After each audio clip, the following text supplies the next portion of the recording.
حضرت اویس قرنی رحمۃ اللہ علیہ جلیل القدر تابعین اور 40 پیشواؤں میں سے ہوئے ہیں۔ حضور اکرم صلی اللہ علیہ وسلم فرمایا کرتے تھے کہ اویس احسان و مہربانی کے اعتبار سے بہترین تابعین میں سے ہے، اور جس کی تعریف رسول اکرم صلی اللہ علیہ وسلم فرما دے اس کی تعریف دوسرا کوئی کیا کر سکتا ہے۔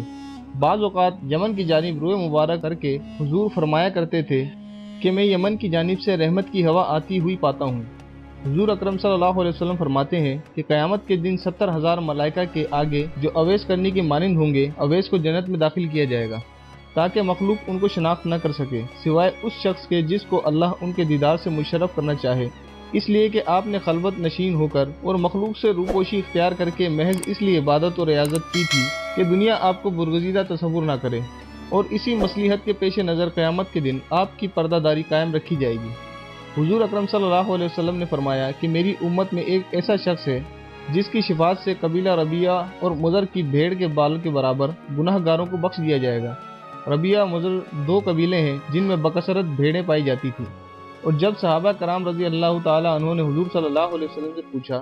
کہ وہ شخص کون ہے اور کہاں مقیم ہے، تو آپ صلی اللہ علیہ وسلم نے فرمایا کہ اللہ کا ایک بندہ ہے۔ پھر صحابہ رضی اللہ تعالیٰ عنہ کے اصرار کے بعد فرمایا کہ وہ اویس قرنی ہے۔ جب صحابہ رضی اللہ تعالیٰ عنہ نے پوچھا کہ وہ کبھی آپ کی خدمت میں حاضر ہوئے ہیں، آپ صلی اللہ علیہ وسلم نے فرمایا کبھی نہیں، لیکن چشم ظاہری کے بجائے چشم باطنی سے اس کو میرے دیدار کی سعادت حاصل ہے، اور مجھ تک نہ پہنچنے کی 2 وجہ ہیں، اول غلبہ حال، دوم تعظیم شریعت کیونکہ اس کی والدہ مومنہ بھی ہیں اور ضعیف و نابینا بھی، اور اویس شتربانی کے ذریعے ان کے لیے معاش حاصل کرتا ہے۔ پھر صحابہ رضی اللہ تعالیٰ عنہ نے پوچھا کہ کیا ہم ان سے شرف نیاز حاصل کر سکتے ہیں، تو حضور صلی اللہ علیہ وسلم نے فرمایا نہیں، البتہ عمر و علی سے ان کی ملاقات ہوگی، اور ان کی شناخت یہ ہے کہ پورے جسم پر بال ہیں اور ہتھیلی کے بائیں پہلو پر 1 درہم کے برابر سفید رنگ کا داغ ہے، لیکن وہ برس کا داغ نہیں، لہٰذا جب ان سے ملاقات ہو تو میرا سلام پہنچانے کے بعد میری امت کے لیے دعا کرنے کا پیغام بھی دینا۔ پھر جب صحابہ رضی اللہ تعالیٰ عنہ نے عرض کیا کہ آپ کے پیراہن کا حقدار کون ہے، تو فرمایا اویس قرنی۔ دور خلافت راشدہ میں جب حضرت عمر اور حضرت علی کوفہ پہنچے اور اہل یمن سے ان کا پتہ معلوم کیا تو کسی نے کہا میں ان سے پوری طرح واقف تو نہیں، البتہ ایک دیوانہ آبادی سے دور عرفہ کی وادی میں اونٹ چرایا کرتا ہے اور خوش روٹی اس کی غذا ہے، لوگوں کو ہنستا ہوا دیکھ کر خود روتا ہے اور روتے ہوئے لوگوں کو دیکھ کر خود ہنستا ہے۔ چنانچہ حضرت عمر اور حضرت علی رضی اللہ تعالیٰ عنہ جب وہاں پہنچے تو دیکھا کہ حضرت اویس نماز میں مشغول ہیں اور ملائکہ ان کے اونٹ چرا رہے ہیں۔ فراغت نماز کے بعد جب ان کا نام دریافت کیا تو جواب دیا کہ عبداللہ یعنی اللہ کا بندہ۔ حضرت عمر رضی اللہ تعالیٰ عنہ نے فرمایا کہ اپنا اصلی نام بتائیے۔ آپ نے جواب دیا کہ اویس ہے۔ پھر حضرت عمر نے فرمایا اپنا ہاتھ دکھائیے۔